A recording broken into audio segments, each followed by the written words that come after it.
Hi hello ಎಲ್ರಿಗೂ ನಮಸ್ಕಾರ. Welcome to a day with me. Daily ಕಾಲೇಜಿಂದ ಮನೆಯಿಂದ ಕಾಲೇಜ್ಗೆ ಓಡಾಡಿ I was so tired. So ನನಗೆ ಒಂದು ಬ್ರೇಕ್ ಬೇಕಿತ್ತು. ಸೊ ಅವಾಗ ನನಗೆ ಸಿಕ್ಕಿದೆ ಈ ಸ್ಪಾ. ಲಾಸ್ಟ್ ಫ್ಯೂ ಡೇಸಲ್ಲಿ ನಂಗೆ ತುಂಬ ವರ್ಕ್ ಪ್ರೆಷರ್ ಆಗಿ ಸ್ಟ್ರೆಸ್ ಇತ್ತು. I was thinking definitely relax ಆಗಬೇಕು ಅಂತ.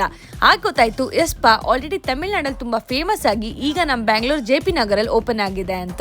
ಇಲ್ಲಿ ಎಂಟರ್ ಆಗಿದ ತಕ್ಷಣ ರಾಯಲ್ ಕಾಮ್ನೆಸ್ ಫೀಲ್ ಆಯಿತು. ಸ್ಟಾರ್ಟಿಂಗಲ್ಲಿ ಅವರು ನನಗೆ ಒಂದು ರಿಫ್ರೆಶಿಂಗ್ ಜ್ಯೂಸ್ ಕೊಟ್ಟರು. ಇಲ್ಲಿನ ಹಾಸ್ಪಿಟಾಲಿಟಿ ತುಂಬ ಲಾಯಲ್ ಅಂತ ಅನಿಸ್ತು. ನಾನು ಹಾನೆಸ್ಟಾಗಿ ಹೇಳಬೇಕು ಅಂದರೆ ಅವರು ನನ್ನ ಕ್ವೀನ್ ಥರ ಟ್ರೀಟ್ ಮಾಡಿದ್ರು.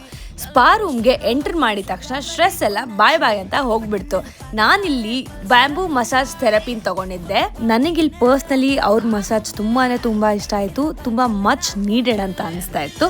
ಹಾಗೆ ಇಲ್ಲಿ ಬ್ಯಾಕ್ ಗ್ರೌಂಡಲ್ಲಿ ಕಾಮ್ ಮ್ಯೂಸಿಕ್ ಕೂಡ ಪ್ಲೇ ಆಗ್ತಾ ಇತ್ತು. ನಾನು ಯಾವುದೋ ಡಿಫ್ರೆಂಟ್ ವರ್ಡ್ಗೆ ಹೋಗಿ ಟ್ರಾವೆಲ್ ಮಾಡಿ ಬಂದಿರೋ ಥರ ಫೀಲ್ ಆಗ್ತಾ ಇತ್ತು. For those few moments pure bliss. Massage ಆಗಿದ ತಕ್ಷಣ ಅವರೇ ಸ್ಕ್ರಬ್ನ ಅಪ್ಲೈ ಮಾಡಿ ಒಂದು ಒಳ್ಳೆ ಸ್ಟೀಮ್ ಬಾತ್ ಥರ ಕೊಡ್ತಾರೆ. And which was the best part. ತುಂಬ ರಿಲ್ಯಾಕ್ಸ್ ಆಯಿತು. ಇವಾಗ ಸ್ಟ್ರೆಸ್ ಎಲ್ಲ full gone. Body and mind ತುಂಬ ಲೈಟ್ ಫೀಲ್ ಆಗ್ತಾ ಇದೆ. ಹಾಗೆ ರಿಫ್ರೆಶ್ಡ್ ಅನಿಸ್ತಾ ಇದೆ.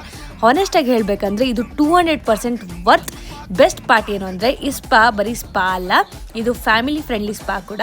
Truly one must visit experience. Miss ಮಾಡ್ಕೊಳ್ಳೋದು ಬೇಡ, ಈಗಲೇ ಹೋಗಿ ವಿಸಿಟ್ ಮಾಡಿ.